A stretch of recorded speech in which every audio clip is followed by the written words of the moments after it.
Hello everyone, this is Venuri and welcome back to my YouTube channel. So within the last video, we studied about the classification of living organisms. Under that, we studied what is classification and what are the benefits of classifying organisms. And we studied what is the modern classification method, and under that, we studied about main three domains: domain Archaea, domain Bacteria and domain Eukarya. Under that, we finished studying about the domain Archaea and domain Bacteria, and today we are going to study about the domain Eukarya. And within the last video, we studied about few points about the domain Eukarya, and we studied that the domain Archaea again divides into main four kingdoms as kingdom Protista, kingdom fungi and kingdom Plantae and kingdom Animalia. So today we are going to study the features and examples about the four kingdoms. So let's go. The kingdom Protista. What is this? This means the organisms belong to this kingdom are contains a eukaryotic cellular organization, right? And they can be unicellular or multicellular. That means unicellular means only one cell for whole organism, and multicellular means two or more cells, right? And but they do not have a specialized tissue, right? Next, most of the organisms that are belong to this kingdom are photosynthetic. That means they can produce their own food, right? And the rest of the organisms are heterotrophic. That means they cannot produce their own food. They depends on another animal or a plant, right? And here are some examples: the slime molds, algae and protozoa, right? And here is a simple example picture, right? So these are the main features about kingdom Protista. Next, the kingdom fungi. The organisms belong to this kingdom also can be unicellular or multicellular, and they contains a eukaryotic cellular organization. That means they have well organized cell arrangement. And next, these organisms contain a chitinous cell wall. Chitinous cell wall means this their cell wall contains chitin. So this chitin has been made up of polysaccharides. These polysaccharides are made up of a chain of glucose, right? And mainly this fungus helps us to to the environment in decomposing the organic matter, right? So even the all the dead bodies, right? Organic matters can be they are decomposing because of this kingdom, these fungus. So if there is no fungus, means the organic matter will remain in the environment, right? So they gives us a really big help. And some of the organs of these fungus are visible to our naked eye, right? So example is these mushrooms. In mushrooms also, not all are able to eat, right? You know, we are having them, we can have it as a meal, right? But not all, right? Some may poisonous, right? So this mushroom means the reproductive organ of this fungus, right? And those are the about the kingdom fungi. Next we are going to study about the kingdom plantae. Kingdom plantae means all the plants are belong to this kingdom, and the organisms belong to this kingdom are multicellular. That means there are no unicellular organisms in this kingdom. All are multicellular. They have two or more cells. And there are about 380,000 species of plants on Earth, right?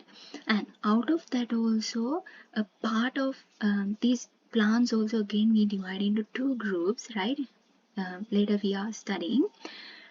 And these plants can photosynthesis. That means because they have chlorophyll, the green pigment we call as chlorophyll. So with the help of chlorophyll and with the help of sunlight, water and minerals as well the carbon dioxide, they do the photosynthesis process. Next, these plants can be reproduced through sexually as well through asexually also, right? I told that these plants can divide into two groups, right? They are non-flowering plants and flowering plants, right? With the names, we altogether we can get an idea about the meaning, right? So non-flowering plants means these plants cannot or they do not produce flowers, right? And they are again these non-flowering plants we divide into two groups based on if they produce their seeds or not, right? So non-flowering seedless plant and non-flowering seeded plants, right? So here are some examples I have given so you can identify. And in non-flowering seeded plants, we call the seeds as gymnosperms because these seeds are not covered by a fruit, right? So because of that we know them as gymnosperms, right? So pinus and cycas are two examples. Non-flowering seedless plants means they do not produce their flowers or seeds. Selaginella and Salvinia are two examples. Next, the flowering plants. Flowering plants means we know that they produce their flowers. And the seeds in these plants are known as angiosperms. Angiosperms means opposite of the gymnosperms. So it means these seeds are covered by a fruit, right? And next, these flowering plants also again we divide into two groups based on the number of cotyledons in the seeds, right? If it's one cotyledon, it means monocotyledon, and if it's two, we call it as the dicotyledon, right? Monocotyledon plants and dicotyledon plants. And here I have given a table discussing the differences between them and some examples are given, right? So monocotyledon means only one single cotyledon is there in the seed. If it's two, that means it's dicotyledon. So in monocotyledon the stem is unbranched and the stem is branched in the dicotyledon plants. So there is no taproot but there have fibrous root system in monocotyledon plants. And the diameter of the stem is even. That means as the base and the tip of the tree, all places the diameter is equal, right? It has only trimerous flowers, means 3 petals, right, in the flower. And if in the dicotyledon plants, the root system with taproot and lateral roots, and the diameter is different. In the base, the diameter is so wide, and if when it goes to the tip, it becomes thin, right? And tetra or pentamerous flowers are there. That means 4 or 5 petals are available in flowers. And here are some examples I have given for both, right?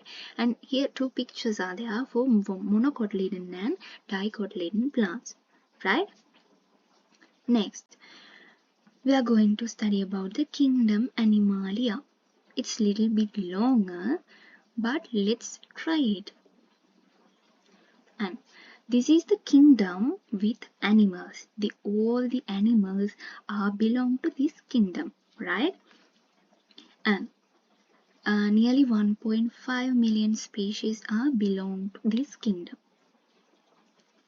And they all are heterotrophic, means they cannot produce their own food. They depends on another animal or another plant, right? And Again, these animals we divide into two groups, right? They are invertebrates and vertebrates. Invertebrates means those animals do not have a spinal cord. That means a backbone. They are neutral with a backbone. And vertebrates means they have a backbone. A spinal cord is with them, right? And the invertebrates means they do not have a vertebral column, right? So because of that we know them as invertebrates. And again, these invertebrates also we divide into different groups. Those groups we known as phyla. So again we divide based on their common features, right? Into 5 phyla, right? They are Nitaria or Coelenterata, Annelida, Mollusca, Arthropoda and Echinodermata. These are the 5 phyla or 5 groups under invertebrates. So within the next video we are going to study about these 5 kingdoms and the vertebrates also. Again, vertebrates we divide into 5 phyla. So each and every group with features and examples with diagrams we are going to study. So let's meet in the next video. So till that, study well. If you got a really good idea, please comment in the comment section. If you have any questions, you can mention them also, and share the video for your friends so they also can get a knowledge about this. And please put a like and subscribe for the next videos. So till that, thank you and bye.